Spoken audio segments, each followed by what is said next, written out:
Hello students, good morning. आइए देखते हैं चैप्टर 8 की तीसरी हेडिंग, संक्रमण तत्वों के सामान्य गुण के बारे में। ध्यान से समझें। लगभग सभी संक्रमण तत्व अभिधात्विक गुण जैसे उच्च तनन सामर्थ्य, तन्यता, वर्धनीयता, उच्च तापीय तथा विद्युत चालकता एवं धात्विक चमक दर्शाते हैं। ठीक है, तो आप देख रहे हैं कि लगभग सभी संक्रमण तत्व जो हैं अभिधात्विक गुण दिखाते हैं, जिसमें आपका उच्च त्वरण सामर्थ्य हुआ, तन्यता हुआ, वर्धनीयता हुआ, उच्च तापी और विद्युत चालकता और धात्विक चमक, ये सारे गुण जो हैं लगभग सभी संक्रमण धातुएं दिखाते हैं। जिंक, कैडमियम, मरकरी तथा मैग्नीज जैसे अपवादों को छोड़कर सामान्य ताप पर इनकी एक या अधिक प्रारूपिक धात्विक संरचनाएं होती हैं। ठीक है, तो आप देख रहे हैं कि जिंक, कैडमियम, मरकरी और मैग्नीज की अधिक धात्विक संरचनाएं नहीं होती हैं, ये अपवाद होते हैं। ठीक है, इनको छोड़कर जो संक्रमण तत्व हैं उनकी एक या अधिक प्रारूपिक धात्विक संरचनाएं होती हैं। संक्रमण धातुओं की विभिन्न जालक संरचनाओं को आगे सारणी में दिया गया है। तो संक्रमण धातुओं की जो स्ट्रक्चर है वो कैसा होता है, तो यहाँ आप देखें एक टेबल में दिया गया है संक्रमण धातुओं की जालक संरचनाओं के बारे में। जैसे आप देख रहे हैं यह 3D सीरीज है, 4D और यह 5D सीरीज है। 3D में स्कैंडियम से लेकर जिंक तक दिया गया है और सबका स्ट्रक्चर के बारे में यहाँ दिया गया है। यह आपका स्कैंडियम है जिसका स्ट्रक्चर SCP या BCC होता है। ठीक है, उसी तरह से सबका स्ट्रक्चर यहाँ पे दिया गया है। इसको आप देख सकते हैं कौन किस जालक संरचना में संगठित होता है, यहाँ पर दिया गया है। आइए हम नेक्स्ट देखते हैं भौतिक गुण के बारे में। भौतिक गुण क्या है, ध्यान से समझें। भौतिक गुण, फिजिकल प्रॉपर्टी। संक्रमण धातुएं अति कठोर तथा अल्प वाष्पशील होती हैं। ठीक है, संक्रमण धातुएं जो हैं वो अति कठोर होती हैं तथा अल्प वाष्पशील होती हैं, लेकिन इसके अपवाद हैं। कौन? Zinc, cadmium, mercury. ठीक है, जिंक, कैडमियम, मर्क्यूरी जो हैं यह अपवाद हैं। यह जो है अति कठोर और अल्प वाष्पशील नहीं होती हैं, यह अपवाद की श्रेणी में आती हैं। तो संक्रमण धातुएं अति कठोर तथा अल्प वाष्पशील होती हैं। इनके गलनांक और क्वथनांक उच्च होते हैं।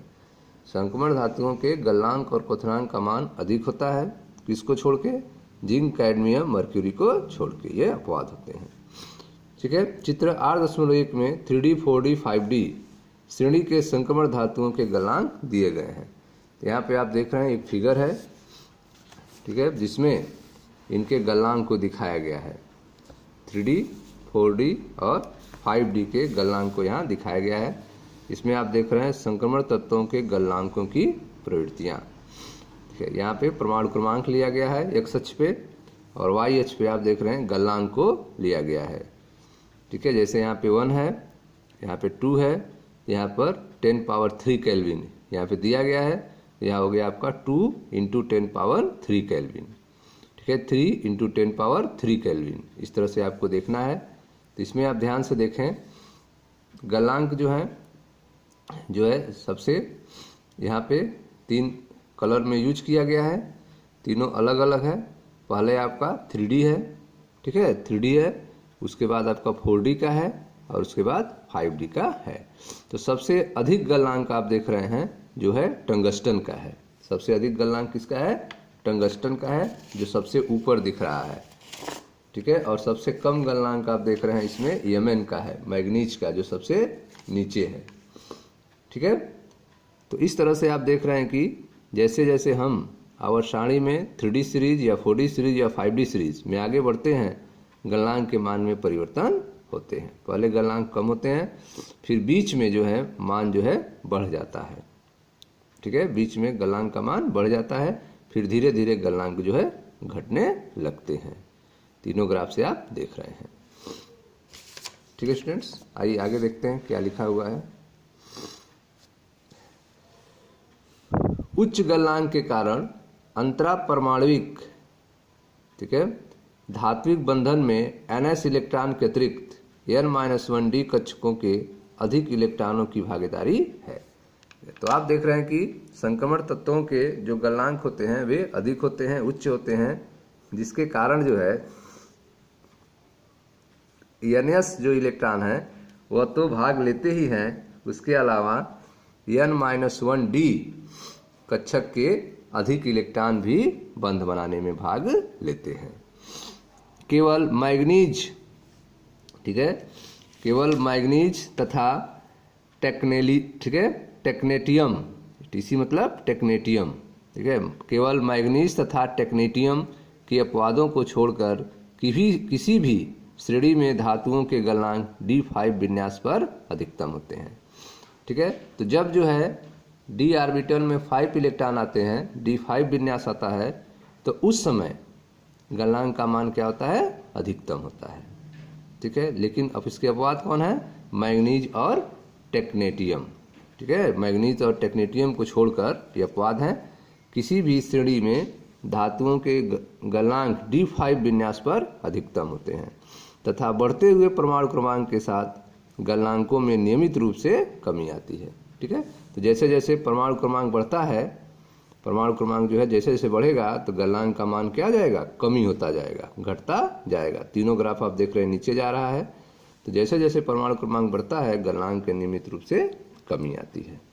ठीक है, तो आप देख रहे हैं कि संक्रमण धातुएं कैसी होती हैं? अति कठोर तथा अल्प वाष्पशील होती हैं। इनके गलनांक और क्वथनांक उच्च होते हैं। ठीक है, अपवाद कौन है? जिंक, कैडमियम और मर्क्यूरी। ठीक है, चित्र आपने देखा चित्र 8.1 में कि 3D, 4D, 5D श्रेणी के संक्रमण धातुओं के गलनांक यहाँ पे दिए गए थे। 3D, 4D और 5D के गलनांक हैं। ठीक है, जिसमें आपने देखा कि उच्च गलनांक के कारण अंतरा परमाणविक धात्विक बंधन में NS इलेक्ट्रॉन के अतिरिक्त N-1D कक्षक के अधिक इलेक्ट्रॉन की भागीदारी होती है। ठीक है, तो उच्च गलनांक का कारण जो है वह है कि अंतरा परमाणविक ठीक है धात्विक बंधन में NS इलेक्ट्रॉन तो भाग लेता है, इसके अलावा N-1D कक्षक का अधिक इलेक्ट्रॉन भी भाग लेता है। केवल मैग्नीज और टेक्नेटियम अपवाद हैं। इनको छोड़कर किसी भी श्रेणी में धातुओं के गलनांक D5 विन्यास पर अधिकतम होते हैं। D5 विन्यास पर क्या होते हैं? अधिकतम होते हैं। और बढ़ते हुए परमाणु क्रमांक के साथ गलनांकों में नियमित रूप से कमी आती है। जैसे जैसे परमाणु क्रमांक बढ़ता है गलनांक का मान क्या होता है? घटता है, नीचे की तरफ ग्राफ जाता है। ठीक है, घटता जाता है। इनकी कड़न एंथैल्पी, एंथैल्पी ऑफ एटमाइजेशन, ठीक है, कड़न एंथैल्पी के मान उच्च होते हैं। देखें यह ग्राफ, इनकी कड़न एंथैल्पी जो है उनके मान क्या होते हैं? अधिक होते हैं। जैसे यहाँ पे परमाणु क्रमांक दिया गया है x अक्ष पे, और यहाँ पे डेल्टा H का मान दिया है किलोजूल पर मोल में, और यह आपका पहला सीरीज है 3D सीरीज, उसके बाद यह 4D सीरीज, और यह आपका तीसरा है 5D सीरीज। ठीक है, तो आप देख रहे हैं कि जैसे जैसे आप 3D सीरीज में कड़न एंथैल्पी का मान जो है कम है, उससे अधिक 4D सीरीज का है और सबसे अधिक 5D सीरीज का है। ठीक है, तो इनकी कड़न एंथैल्पी के मान उच्च होते हैं, जैसा कि आप इसमें देख रहे हैं। प्रत्येक श्रेणी के लगभग मध्य में मान उच्चतम होता है। प्रत्येक श्रेणी के मध्य में इसका मान क्या होता है? अधिकतम होता है।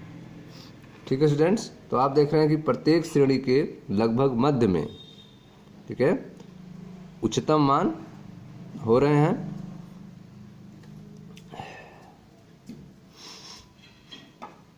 इस तथ्य को दर्शाता है कि प्रबल अंतरा परमाणविक अन्योन्य क्रिया के लिए प्रति D कक्षक एक अयुग्लित इलेक्ट्रॉन का होना विशेष रूप से अनुकूल है। ठीक है, तो प्रत्येक श्रेणी के लगभग मध्य में जो कड़न एंथैल्पी का मान है वो उच्चतम है। वह इस बात को बता रहा है कि प्रबल अंतरा परमाणविक अन्योन्य क्रिया के लिए प्रति D कक्षक एक अयुग्मित इलेक्ट्रॉन का होना जरूरी है। प्रति D कक्षक में अयुग्मित इलेक्ट्रॉन का होना विशेष रूप से अनुकूलित होता है। ठीक है, सामान्यतः संयोजकता, ध्यान से, सामान्यतः संयोजकता इलेक्ट्रॉनों की संख्या जितनी अधिक होगी उतनी ही प्रबल परिणामी आबंधन होगा। ठीक है, तो इलेक्ट्रॉनों की संख्या जितनी ही अधिक होगी उनमें परिणामी आबंधन उतना अधिक होगा। चूंकि धातुओं के मानक इलेक्ट्रोड विभव के निर्धारण में कर्ण एंथैल्पी एक महत्वपूर्ण कारक है। जो आप कर्ण एंथैल्पी देख रहे हैं वह धातुओं के मानक इलेक्ट्रोड विभव के निर्धारण में अपनी महत्वपूर्ण भूमिका निभाता है।